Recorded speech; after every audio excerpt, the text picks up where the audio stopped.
Welcome back to HendosHotTopics, the podcast to distract your mind. Real people and their stories, raw and uncut. Hey everyone, how's it going? Welcome back to HendosHotTopics. Hey, I told you.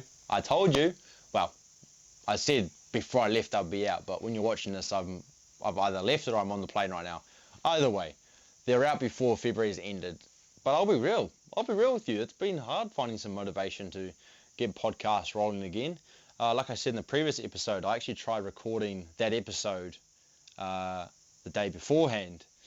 And I spent a good 45 minutes to an hour trying to record the episode. And I was like, how did I do this every Monday for a whole year? And I almost gave myself a pat on the back, I gave myself a G up, some respect on how I used to be able to do that so often. Not even just that, but be able to appear on other podcasts and conversate in depth like that. But a promise is a promise. So 2 episodes every month. And the situation with my surgery is when I made the promise, I was meant to have my surgery end of Feb from memory. But I've had to push it out to mid-April. So the promise was 2 podcasts a month, and if my rehab and surgery goes well, a 24-hour walk before the end of the year. Now, if you've been following the podcast for a while, you will realize that 24-hour walk sounds quite familiar. It's because I have done 2 before. I've done one for I'm Hope back in 2021, and it was 2023 from memory. I did the other one for Mental Health Club, and I thought I want to do one for my choice of foundation, my choice of charity this time around. So it was the New Zealand Mental Health Foundation and New Zealand Alzheimer's. Now, the reason I've chosen those 2, Mental Health Foundation for obvious reasons, because I like to say I'm a mental health advocate. So Mental Health Foundation is just a no-brainer. It fits so perfectly. It's a cause I really want to support. And each time I've done those 24-hour walks, I've done them to help bring awareness and even though I've struggled mentally before, to just remind myself what people are going through on a daily basis. Fortunately, from a very loving surrounding friends and family that I have built, and from being able to find tools within myself to help me get through those times, I don't suffer with that anymore, and I haven't for a while, which I'm so grateful for. But things like that remind me what it is like, and a reminder that people are going through that kind of frame of mind every day, all day, every day. And the second one is Alzheimer's. So Alzheimer's is important to me because my granddad, who fortunately, very, very fortunately, is still with us, but he has deteriorated quite severely. I'm just going to be honest, I haven't seen my granddad in a while, and sometimes, especially when I hear my nan say she's going to see my granddad, I do feel quite guilty. And thankfully, my nan is so loving and understanding. When I have told her, why I haven't wanted to go see him, and the reason I haven't wanted to go see my granddad, and I still feel guilty about not doing it, is because I don't want that to be my last memory about him. Sometimes when maybe what's an easy thing to compare it to? Maybe you remembered a snack or a location from your childhood, and you go revisit that feeling or that location or have that snack from your childhood, and it's completely different to how you thought of it, and it doesn't wreck the memory, but it alters the memory.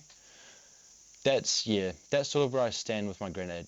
Now, growing up, my granddad, I tell you what, this man was and is amazing. I lived a good majority of my childhood at my nan and granddad's house on a massive lifestyle block. Big, lots of land out in Waitakere, away from all the noise. At night there was beautiful stars, clear skies, and a lot of the time me and my granddad during the day, when the school holidays or on the weekends, we would just go for walks in the paddocks. And they had horses, and I remember my granddad and I used to play army. We used to play army and shoot sticks pretending they were guns, and throw horse poo between the grenades, and we'd just have laughs, and we'd actually run around just throwing horse poo at each other. And those are the kind of memories that I want to hold on to. And I actually visited that house a couple of years ago with my nan. The new owners had found a box of prized goods, of my granddad's prized goods, on the roof.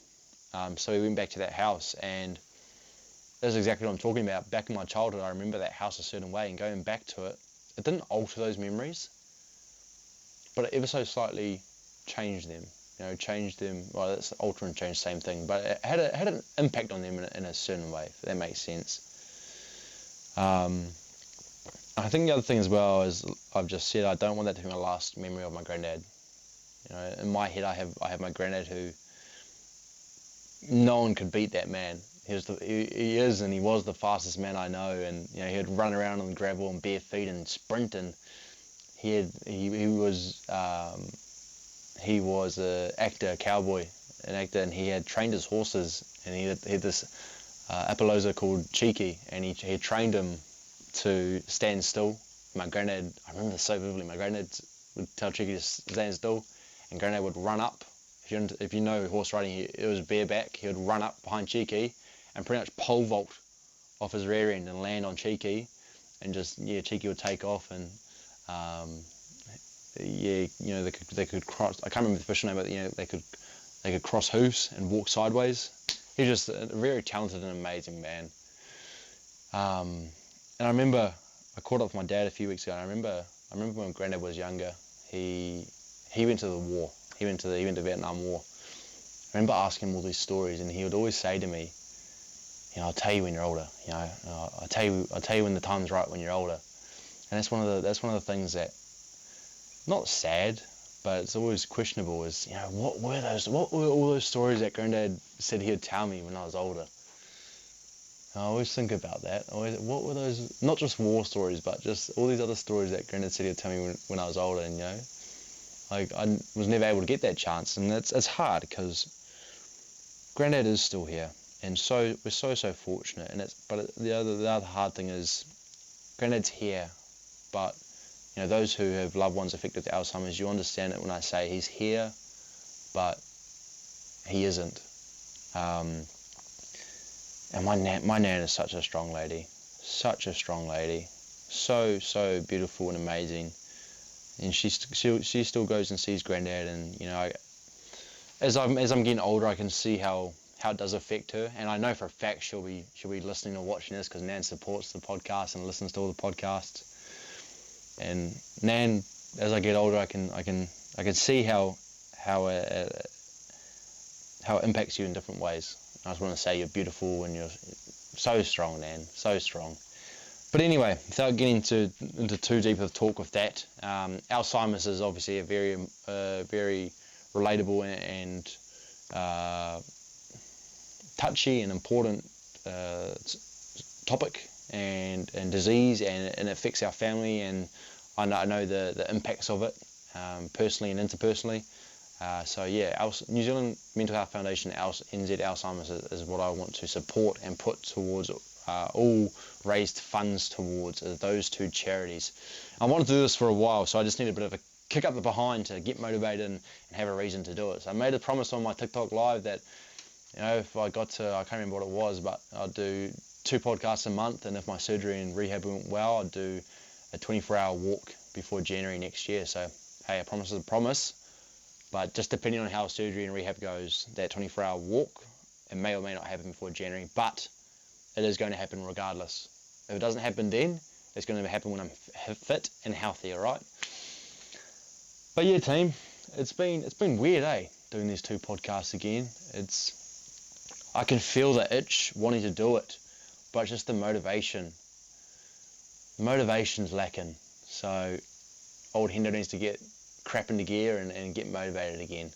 But hey, that's it for me, team. That's it for me. Just another cheeky little catch up.